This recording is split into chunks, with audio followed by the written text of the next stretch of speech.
जनवरी जानी न गई और फरवरी फुर। कई महीनों से लगे थे सूरमा तैयारी में मैहर के उपचुनाव को लेकर, मगर वक्त कब गुजरा पता ही नहीं चला।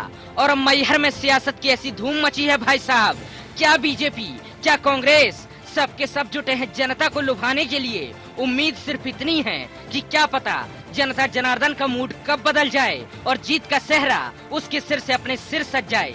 दिल्ली बिहार में बीजेपी की बिगड़ी हवा झाबुआ को झुलसा गई। लपटों की आंच निकाय चुनावों में महसूस हुई। मैहर में मंजर बदले सो पूरी ताकत झोंक दी बीजेपी ने। 15 दिन में 3 बार सीएम शिवराज का दौरा हुआ। अब 3 दिन तक तूफानी सभाएं और रोड शो कर रहे हैं। भले ही दूसरे बीजेपी नेता मैनेजमेंट में लगे हों, लेकिन सारा स्टारडम शिवराज के इर्द गिर्द ही सिमटा है। माननीय शिवराज सिंह चौहान हमारे मध्य प्रदेश भारतीय जनता पार्टी के सर्वाधिक लोकप्रिय नेता हैं। जन जन के आत्मा में बसे हैं और जब भी कोई चुनाव का अवसर आता है तो हम उनसे आग्रह करते हैं कि आप सभा करें। कांग्रेस की ओर से मैहर चुनाव में वहां पर श्री कमलनाथ से लेकर तो श्री ज्योतिरादित्य सिंधिया, श्री दिग्विजय सिंह, श्री कांतिलाल भूरिया, श्री अरुण यादव और तमाम देश और प्रदेश के बड़े दिग्गज वहां पे लगे हुए हैं। झाबुआ लोकसभा उपचुनाव में जीत क्या हुई? बीजेपी की राह चल पड़ी कांग्रेस। बूथ मैनेजमेंट किया जा रहा है और मोर्चे पर लगा दिए सारे दिग्गज। कांग्रेस की कमान पार्टी महासचिव दिग्विजय सिंह ने संभाल रखी है। प्रदेश प्रभारी मोहन प्रकाश और अध्यक्ष अरुण यादव मैहर में डेरा डाले हुए हैं। कमलनाथ प्रचार कर चुके हैं और अब ज्योतिरादित्य सिंधिया भी जाएंगे मैहर। भले चुनाव मैहर में हो, मगर निशाने पर नारायण नहीं शिवराज हैं। हमारे सारे नेता मैहर चुनाव में गए हैं और उसका सकारात्मक संकेत भी आ रहा है। हम लोग वहाँ जीतेंगे। मध्य प्रदेश में शिवराज सिंह चौहान जी ने नेतृत्व पैदा कहाँ होने दिया। 12 वर्षों से वो उनकी सरकार है, 11 वर्षों से वो खुद मुख्यमंत्री हैं, मगर एक भी उन्होंने दूसरी लाइन के लीडर को पैदा नहीं होने दिया। और जो ओबीसी के, एससी के, एसटी के लीडर पैदा हो सकते थे, उन्हें चक्रव्यूह में फंसाकर या तो मंत्रिमंडल से उन्हें हटा दिया है या उनकी याचना पर वो जिंदगी जीने के लिए निर्भर है। एक और सिर्फ शिवराज और दूसरी ओर पूरी कांग्रेस, यानी कांग्रेस जोश में है और दम लगा रही है चुनाव जिताने की। लेकिन वो जानती है मैहर में नारायण तो नाम है, असल जंग तो शिवराज सिंह से है। ओहदा सीएम का है तो आसानी से निपटा नहीं जा सकता। ऐसे में होना पड़ेगा एकजुट, तोड़नी पड़ेंगी खुद के बीच की दीवारें, क्योंकि यदि कांग्रेस को जिताना है तो उसकी पहली शर्त है शिवराज को हराना। भोपाल से इंडी 24 के लिए विवेक पटैया की रिपोर्ट।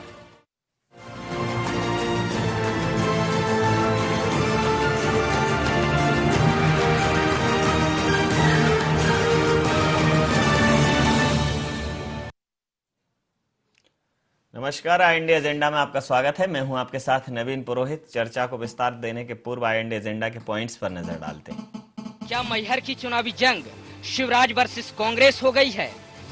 यदि हाँ, तो क्या इसकी वजह बीजेपी के पास कोई और चेहरा न होना है? क्या एकजुट कांग्रेस नेता फिर से रतलाम झाबुआ का इतिहास दोहरा पाएंगे, या कांग्रेस की महारथियों पर भारी पड़ जाएंगे अकेले शिवराज सिंह चौहान? चर्चा में आप सबका स्वागत है। चर्चा करने के लिए हमारे साथ मौजूद हैं भारतीय जनता पार्टी से वरिष्ठ नेता प्रवक्ता शैलेंद्र प्रधान साहब, भूपेंद्र गुप्ता जी कांग्रेस के तेज तर्रार प्रवक्ता हमारे साथ हैं, और हमारे साथ मध्य प्रदेश की नब्ज टटोलने वाले वरिष्ठ पत्रकार कृष्ण मोहन झा साहब भी जुड़ चुके हैं। आप तीनों महानुभावों का बहुत बहुत स्वागत है इंडी 24 में। सीधा सवाल भूपेंद्र जी आपसे, इसे आपके लिए एक अच्छी खबर कहें या यूं कहें कि किसी भी परिस्थिति हो, कोई भी बात हो, कांग्रेस के ऊपर जो एक आरोप लग रहा था कि कांग्रेस एकजुटता के साथ नहीं लड़ पा रही है, मैहर के उपचुनाव में आप काफी एकजुट देख रहे हैं, तो ये एकजुटता जीत की तैयारी है या ये एकजुटता अब कांग्रेस का जो वर्तमान नेतृत्व है उसने सबको समन्वयन करके साथ में खड़ा कर लिया? तो देखिए, हम तो एकता का जो प्रदर्शन है हमारा वो झाबुआ में भी था, एकता का प्रदर्शन हमारा जो है देवास में भी था और एकता का प्रदर्शन यहाँ भी है और निरंतर अब ये हमारी जो है ये इसी तरह से कांग्रेस का कार्यक्रम चल रहा है। हमारे लोग गांव-गांव घूमे हैं, पदयात्राएं कर रहे हैं। तो चुनाव तो ये समझिए आप कि मैं आपसे मैहर के संबंध में चर्चा करूं तो भारतीय जनता पार्टी की हैसियत से वहाँ चुनाव हार चुकी है। अब सरकारी स्तर पर जो है खेल करने के लिए वहाँ पर जो मंत्रीगण और पूर्व मुख्यमंत्री जी गए हैं और उसमें सफल नहीं होंगे। यही चेष्टाएं इन्होंने झाबुआ में की थी और झाबुआ में भी जनता ने इनको जो है वापस किया है, यहाँ पर भी ये वापस लौटेंगे। जी, आपकी बात पर प्रतिक्रिया ले लेता हूँ। आपके लोकप्रिय नेता, प्रदेश सरकार के मुखिया, भारतीय जनता पार्टी का जाना पहचाना आकर्षक व्यक्तित्व चेहरा शिवराज सिंह बनाम पूरी कांग्रेस एक हो गई है। कहीं ना कहीं कांग्रेस मैहर के चुनाव में रतलाम झाबुआ वाला इतिहास दोहराना चाहती है। आपको क्या लगता है कि मैहर का जो चुनाव है वो आपके लिए क्या प्रतिशत लेकर आएगा? देखिए, भारतीय जनता पार्टी जो भी चुनाव लड़ती कार्यकर्ताओं के बेसिस पे लड़ती है। हमारे बूथ पे हमारा कार्यकर्ता अपनी वो संभाल लेता चौकी जी। बाकी माननीय मुख्यमंत्री जी हमारे प्रदेश के मुखिया हैं और नंद कुमार जी हमारे प्रदेश अध्यक्ष हैं, तो ये तो जाएंगे ही। और बाकी जो लोकल एमएलएज होंगे, लोकल पदाधिकारी होंगे, वो काम करेंगे। क्योंकि हमने ये महसूस किया कि बाहर के जो नेता जाते हैं वो कार्यकर्ता को प्रभावित नहीं कर पाते, क्योंकि वो उस क्षेत्र की टोपोग्राफी नहीं जानते। कौन सी गली, कौन सा वार्ड, कौन सी समाज, कौन सा नेता, वो लोकल कार्यकर्ता ही समझ पाता है। इसलिए हमारे माननीय मुख्यमंत्री जी तो रोड शो जिसे वर्ड कहते हैं कि एक बार पूरे क्षेत्र में वो भ्रमण कर लेंगे, पर हमारा कार्यकर्ता जो बूथ की जिम्मेदारी संभाल रहा है वही असली कार्यकर्ता है। वही हमारा मतदाता को प्रभावित भी करता है और उसको बाद में मदद भी करता है। जी, आप दोनों लोगों की बात पर प्रतिक्रिया ले लेते हैं। कृष्ण मोहन झा साहब, जिस प्रकार से कांग्रेस के सभी वरिष्ठ नेता वहां दौरा कर चुके हैं, दिग्विजय सिंह जी, कमलनाथ, अरुण यादव जी, अजय सिंह, राहुल भैया, ज्योतिरादित्य जी का भी दौरा प्रस्तावित है, तो अब आपको क्या लगता है कि क्या कांग्रेस वाकई में एकजुट होकर इस चुनाव में उतरी है और इसका क्या नतीजा निकलेगा?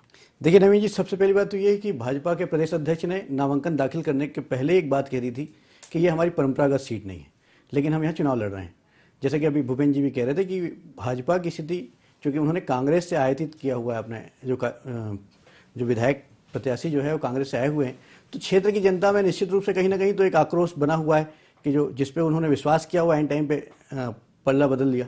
तो ये एक सबसे बड़ी चुनौती है। दूसरी बात, जैसे कि हमारे सैलन जी कह रहे थे कि कार्यकर्ता जो स्थानीय कार्यकर्ता है वो नब्ज समझता है। जो रतलाम और झाबुआ में इनने जो देखा कि पूरे प्रदेश से कार्यकर्ताओं को वहाँ ले आए थे, लाखों की संख्या में कार्यकर्ता थे, सैकड़ों की संख्या में विधायक थे, मंत्री थे, तो पूरी सरकार जिस ढंग से वहाँ लगी और उसका जो परिणाम आया है, तो इस बार उन्होंने निश्चित रूप से कुछ बदलाव किया है। अब क्षेत्रीय कार्यकर्ताओं को, क्षेत्रीय नेताओं को तवज्जो दी गई है। तो और ऐसे में पहले प्रयास किया जा रहा था कि मुख्यमंत्री जो है, मुख्यमंत्री को लाया ना जाए, लेकिन बाद में जो 3 दिन का जो कार्यक्रम है उनका, तो लग रहा है कि निश्चित रूप से कहीं ना कहीं भाजपा की स्थिति कमजोर है और उसको मजबूत करने के दृष्टिकोण से भाजपा ने शिवराज जी को उतारा है। जी, आपके लिए अच्छी खबर है भूपेंद्र जी, आपकी स्थिति मजबूत दिखाई दे रही है, लेकिन इस मजबूती को कैसे आप विजयश्री में तब्दील करेंगे? जिस प्रकार से भारतीय जनता पार्टी पूरा दमखम लगा रही है, आपको क्या लगता है कि इस जीत को, अगर आपकी जीत होती है तो इसको आप किस नजरिए से देखेंगे प्रदेश के पटल पर? देखिए, ये एक प्रदेश की आवाज यहाँ से आने वाली है। जिस तरीके से मध्य प्रदेश की सरकार ने अत्याचारों का जखीरा खोल दिया है, जजिया कर लगाए जा रहे हैं जनता के ऊपर, पेट्रोल पर, महंगाई से लेके सारे जो सामान चीज़ें हैं, ये जनता के अंदर एक गहन आक्रोश का कारण है। और झूठ और मिथ्याचरण ये सरकार अपनी जनता के साथ कर रही है। जिस तरीके से यहाँ पर 1000 करोड़ की फर्जी घोषणाएं हुई हैं, 5000 करोड़ की घोषणाएं हुई थी रतलाम और झाबुआ में, ये सारा खेल भी अब जनता समझने लगी है। आपको मैं बता दूं, 30,000 फर्जी जो नए नए गरीब लोग पैदा किए गए, वहां पर गरीबी रेखा में जोड़े गए 30,000 लोग। कोई भी सरकार जो है चुनाव जीतने के लिए इतने घटिया हथकंडों का उपयोग कभी नहीं करती थी, वो भी उपचुनाव में।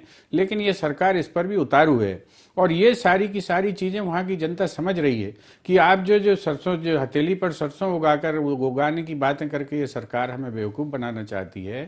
और घोषणावीर जी के खिलाफ वहां बढ़िया नारे चल रहे हैं कि आ गए मैहर वालों, आ गए घोषणावीर, अब चलेंगे गप्पों के तीर।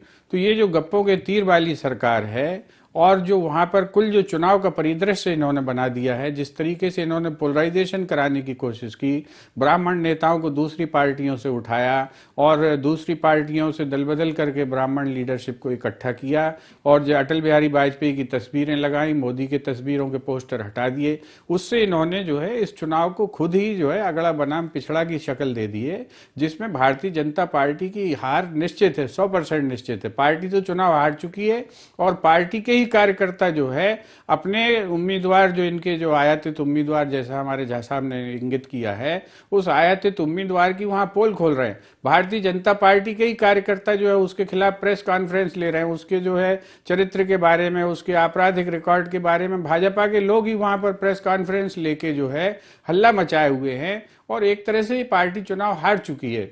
अब सरकार के माध्यम से, जो प्रशासनिक जो दखलंदाजी के माध्यम से जो भी रिपेयर वर्क सरकार कर सकती है, और हर चुनाव में जो करने की इन्होंने कोशिशें की हैं, वो कोशिश चल रही है, लेकिन जनता उसे भी नाकाम कर देगी। आपकी बात पर प्रतिक्रिया ले लेता हूं। बहुत सारे हथकंडे आपकी तरफ से अपनाए जा रहे हैं, और जीत के लिए इतनी भूख कभी भी किसी भी राजनीतिक दल में नहीं दिखी, खासकर उपचुनावों में आप जिस स्तर पर आरोप लगाए जा रहे हैं आपके ऊपर। आपको क्या लगता है कि बावजूद इसके अगर रतलाम झाबुआ जैसा नतीजा रहा, क्या आपको क्या लगता है क्या रहेगा आखिर? देखिए, माननीय भूपेंद्र जी कहने के लिए तो स्वतंत्र हैं जी, क्योंकि उनको तो चुनाव लड़ रहे हैं, तो टीवी से वो कुछ मदद ही लेने की कोशिश कर रहे हैं। पर आप ही बतला रहे थे, हमारे यहाँ से तो माननीय मुख्यमंत्री जी जा रहे हैं, और इनके यहाँ के जितने भी तरह के नेता हैं और जो आपने नाम गिनाए थे, वो सब वहीं लगे हुए हैं।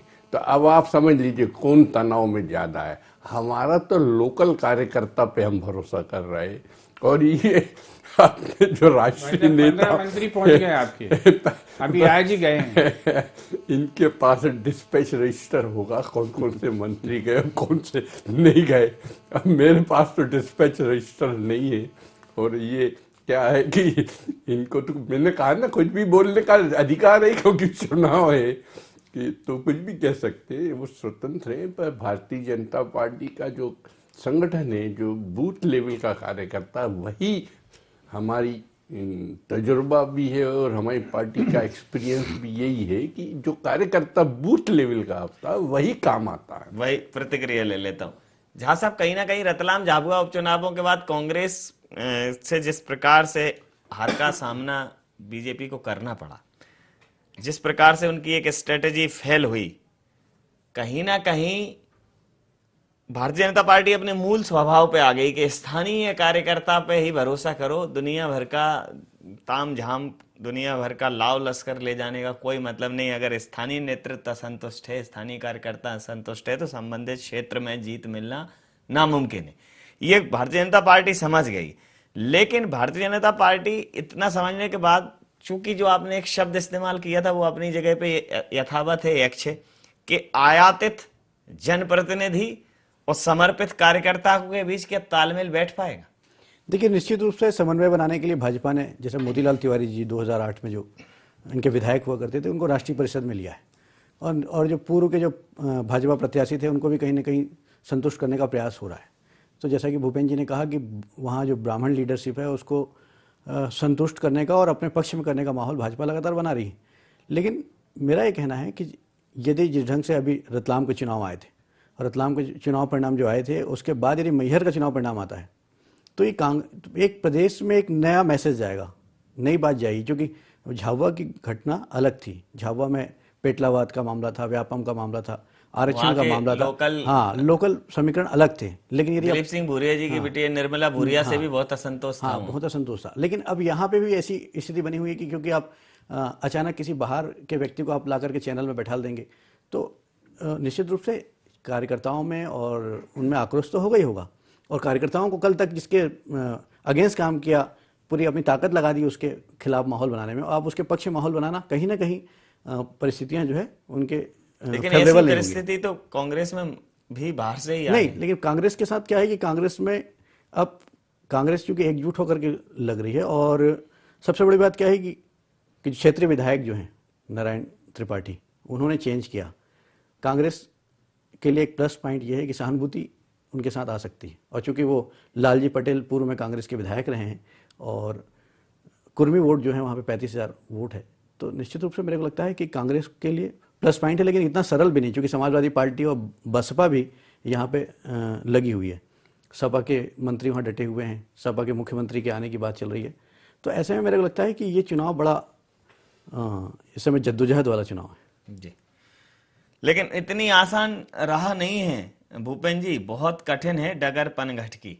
कहीं ना कहीं एक ये फैक्टर, आयातित फैक्टर, हालांकि उनका मूल स्वभाव कांग्रेसी था, उस परिवार का, इसमें कोई दो राय नहीं, लेकिन मनीष पटेल भी कहीं ना कहीं भारतीय जनता पार्टी में जो है वैसा ही कांग्रेस में मनीष पटेल भी बसपा से उतरकर कांग्रेस के साथ आए, और बसपा का एक वोट बैंक, बसपा पहली बार चुनाव में उतरी है, उपचुनावों में पहली बार उतरी है, रिकॉर्ड है ये। तो आपको नहीं लगता कि परिस्थितियां उतनी अनुकूल नहीं है, या एक तरफा आपकी तरफ झुकाव है जनता का?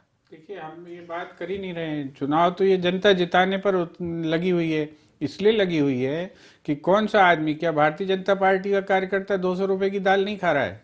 क्या भारतीय जनता पार्टी का कार्यकर्ता जो है 65 रुपए का पेट्रोल नहीं भरवा रहा है?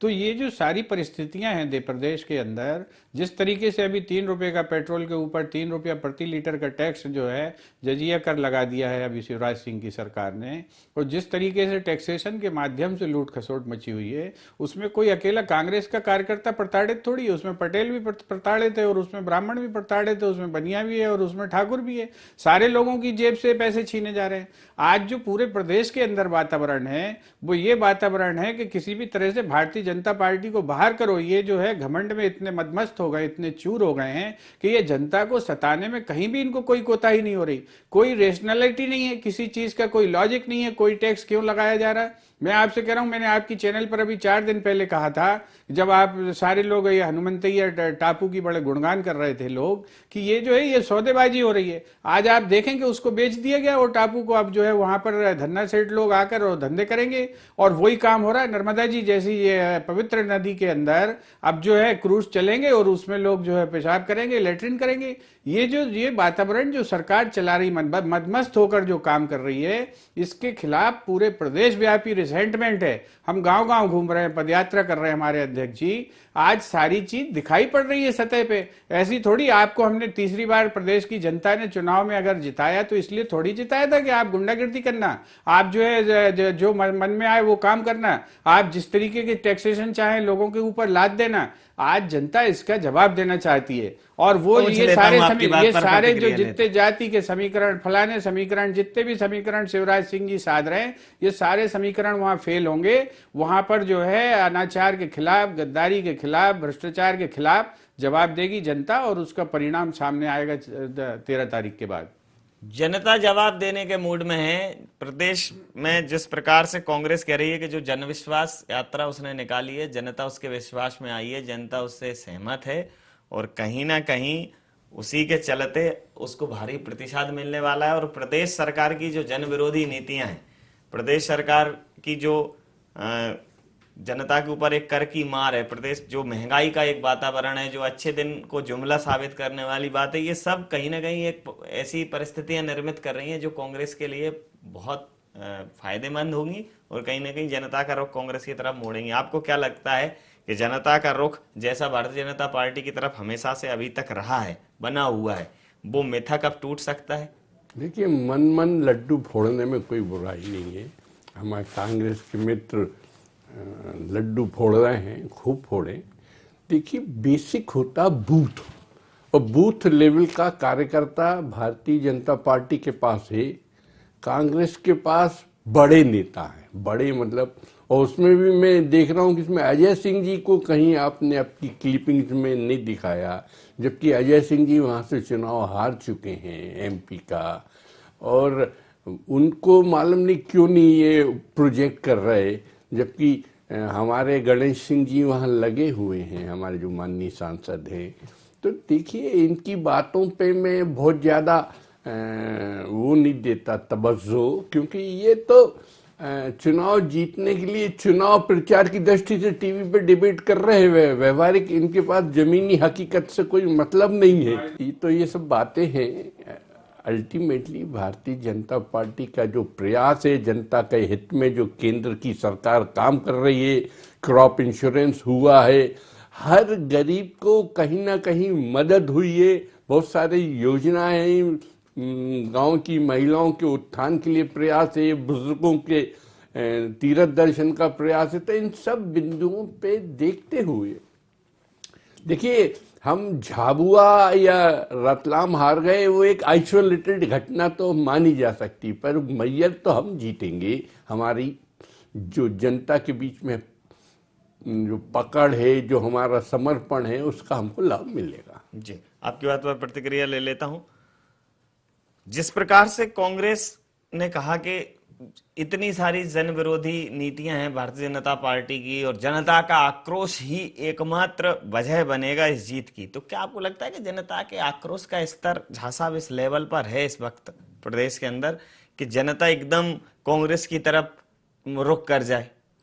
देखिए, निश्चित रूप से मेरे को ये लगता है कि जो अभी वर्तमान जो हालात हैं, जैसा कि प्रदेश अध्यक्ष ने पहले ही कह दिया, उनके पहले हथियार डालने का मामला ये था कि कहीं ना कहीं मैहर पर उनकी कमजोरी है, और कांग्रेस यदि जीतती है तो भाजपा, क्योंकि जो निश्चित रूप से मेरे को लग रहा है कि मैहर जो है, मैहर कांग्रेस का गढ़ रहा है, या कहें कि भाजपा का विरोध शुरू से ही रहा है। एक बार 2008 में बस ये देखा जाए तो भाजपा वहाँ पे चुनाव जीती है। लेकिन आप जो गणेश सिंह की बात कर रहे हैं, गणेश सिंह जी को यदि जीत मिली तो केवल मैहर के कारण, जो लीड जो उनको मिली थी और जो लीड कायम रही तो केवल मैहर में। लेकिन उसके बाद भी जो वहाँ पे जो विकास होना चाहिए, जिस ढंग से डेवलपमेंट सर्वांगीण विकास होना चाहिए था, वो नहीं हुआ। और यही वजह थी कि मुख्यमंत्री ने वहाँ पे लगातार सभाएं की और उन्होंने मिनी स्मार्ट सिटी और सिंचाई परियोजनाओं को लाने की और बहुत सारी घोषणाएं उन्होंने की कि ऐसा यदि होता है तो हम बहुत सारी चीज़ें करेंगे। तो कहीं ना कहीं जो भी कांग्रेस की जो एकजुटता है, यदि इसी तरह कायम रही तो मेरे को लगता है कि चुनाव परिणाम जो है उनके फेवरेबल हो सकता है। समय की प्रतिबद्धता के चलते ये चर्चा मैं यहाँ समाप्त करूंगा। आप दोनों महानुभावों का बहुत बहुत धन्यवाद, बहुत बहुत आभार। तो कहीं ना कहीं मध्य प्रदेश के पटल पर मैहर का चुनाव साख और नाक दोनों का सवाल बन चुका है, और एक अच्छी खबर यूं है कि हमेशा खेमों में बटी कांग्रेस कहीं ना कहीं मैहर के उपचुनाव में एक मंच पर नजर आ रही है, एकजुट होकर नजर आ रही है। लगातार उसके बड़े नेता वहां दौरा कर रहे हैं, लगातार उनके नेताओं की वहां राजनीतिक तैयारियां दिख रही हैं। ये कांग्रेस की एक बड़ी कवायद है जो मैहर के उपचुनाव में कहीं ना कहीं कांग्रेस को एक बढ़त दिला सकती है। वहीं भारतीय जनता पार्टी भी पूरे मनोयोग से इस चुनाव में अपने दमखम के साथ उतर गई है। चुनाव कांटे का है और कहीं ना कहीं संकेतक भी बनेगा ये चुनाव। दोनों पार्टियों के लिए एक बहुत बड़ा चुनाव है, भले ही उपचुनाव हो, लेकिन ये उपचुनाव दोनों पार्टियों की नब्जों में चेतना का संचार करने के लिए पर्याप्त ऊर्जा पैदा करने वाला चुनाव है। तो दोनों पार्टियों में किस पार्टी को विजय मिलेगी, किसको हार का सामना करना पड़ेगा, ये तो जनता जनार्दन के ऊपर निर्भर है। देखना रहेगा दिलचस्प। IND एजेंडा हम फिलहाल इतना ही। आप बने रहिए IND 24 के साथ और देखते रहिए IND 24। नमस्कार।